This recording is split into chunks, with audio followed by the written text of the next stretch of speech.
আজ আমি এমন এক দরগায় যাচ্ছি যে দরগায় এমন এক আউলিয়া শুয়ে আছেন যে কিনা বাতিলের বিরুদ্ধে লড়াই করে আজ আমাদের মাঝে সুন্নিয়ত প্রতিষ্ঠিত করে দিয়েছেন, যাকে আহলে সুন্নাত ওয়াল জামাতের ইমাম বলা হয় এবং উপাধি দেওয়া হয়েছে শের ইসলাম ওরূপে শেরে বাংলা, যার পুরো নাম ইমামে আহলে সুন্নাত আল্লামা গাজী সৈয়দ মোহাম্মদ আজিজুল হক শেরে বাংলা রহমতুল্লাহ আলাইহি। আজ আমি আর আমার ছোট ভাই দুইজনে মিলে জংকার থেকে সিএনজিতে উঠে চলে আসলাম হাটাজারিতে। আমি যখন বিদেশ থেকে দেশে অসুস্থতার কারণে চলে আসতেছি তখন আমি মনে মনে নিয়ত করি দেশে গিয়ে আল্লাহর ওলিদের মাজারে গিয়ে জিয়ারত করব। সেই উদ্দেশ্য নিয়ে হাটাজারি বাস স্টেশন থেকে 2 মিনিট হাঁটার পর চলে আসলাম আল্লামা গাজী সৈয়দ মোহাম্মদ আজিজুল হক শের বাংলা শাহ রহমতুল্লাহ আলাইহির মাজার শরীফে। তারপর ভিতরে ঢুকে উজু করে জিয়ারত করার জন্য মাজারে প্রবেশ করি। 12 আউলিয়ার স্মৃতি বিজড়িত চট্টগ্রাম জেলার হাটাজারি থানার অন্তর্গত মেকল নামক এক গ্রামে সম্ভ্রান্ত সৈয়দ পরিবারে 1313 বাংলায় এবং 1906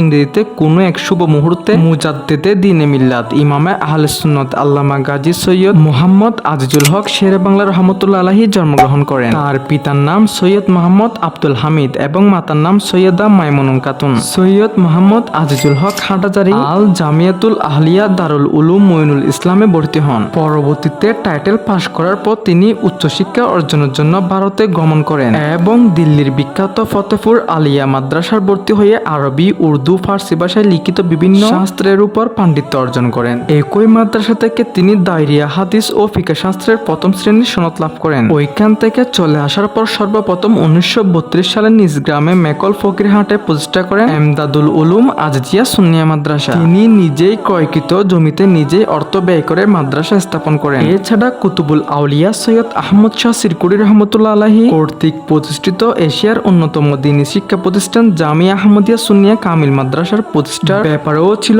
তার সর্বশ্রেষ্ঠ অবদান। তারই একান্ত পরামর্শক্রমে হযরত শ্রীকুটি শাহ রহমতুল্লাহ আলাইহি মাদ্রাসা প্রতিষ্ঠা করেন। শুধু তাই নয়, এমনকি এই মাদ্রাসার জমিও তিনি পছন্দ করেন এবং ক্রয় করার ব্যবস্থা করেন। 40 দশকের প্রান্তে চট্টগ্রামের আলেম আল্লামা আব্দুল হামিদ ফকরে বাংলা রহমতুল্লাহ আলাইহি অনেক আলেম সহ কাদেরিয়ানদের সাথে আন্দরকিল্লা শাহী জামে মসজিদে মুনাজারায় অংশগ্রহণ করেছিলেন। সেখানে প্রশ্ন উত্তরের কাদেরিয়ানদের পরাজিত করায় তাকে শেরে বাংলা উপাধি দেওয়া হয়। এছাড়া 1957 সালে তিনি পবিত্র হজ পালনের উদ্দেশ্যে সৌদি আরবে গেলে ঘটনাক্রমে সৌদি সরকারের গ্র্যান্ড মুফতি সৈয়দ আলবির সঙ্গে তার বাহাস বা তর্ক অনুষ্ঠিত হয়। উক্ত তর্ক সভায় তার জ্ঞান ও যুক্তি দেখে সৌদি গ্র্যান্ড মুফতি মুগ্ধ হন এবং তাকে সৌদি সরকারের পক্ষ থেকে অসীম জ্ঞানের স্বীকৃতি স্বরূপ শের ইসলাম ওরূপে শেরে বাংলা উপাধিতে ভূষিত করে লিখিত সনদপত্র প্রদান করেন। সৌদি বাদশাহ ইবনে সাইয়াদ স্বয়ং তাকে রাজকীয় বিশেষ মেহমান হিসেবে সংবর্ধনা সভার মাধ্যমে সৌদি বাদশাহ তার অসাধারণ জ্ঞানের প্রতি শ্রদ্ধা জানিয়ে মূল্যবান পাগড়ি ও চড়ে প্রদান করে তাকে সর্বোচ্চ রাষ্ট্রীয় সম্মানে অভিষিক্ত করেন। এই পাগড়িটি এখনো শেরে বাংলা শাহর মাজারে রয়েছে। হজ ও প্রাণের মদিনা জিয়ারত শেষ করে রওজা মুবারকের পাশে মা ফাতেমা রাদিয়াল্লাহু তাআলা আনহার মাজারে শ্রদ্ধা ও ভক্তি নিয়ে দাঁড়িয়ে গেলে পুলিশ বলে এখানে কোনো মাজার নেই। ইমাম শেরে বাংলা বলেন, আমার স্ত্রীর বিশ্বাস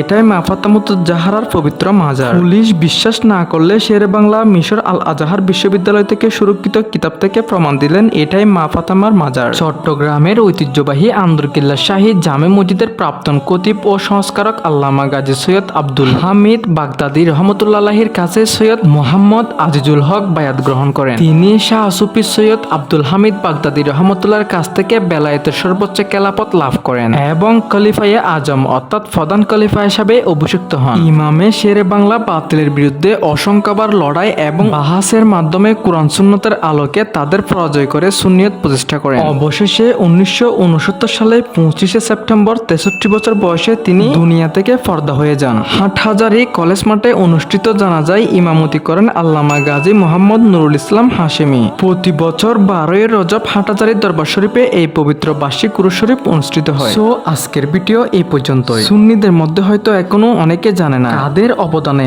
আজ সুন্নিয়ত প্রতিষ্ঠিত হয়েছে, সুন্নিয়তের ইমাম কে ছিলেন। এইসব ইতিহাস জানার জন্য ভিডিওটি শেয়ার করে তাদের কাছে তুলে ধরার চেষ্টা করুন। ধন্যবাদ।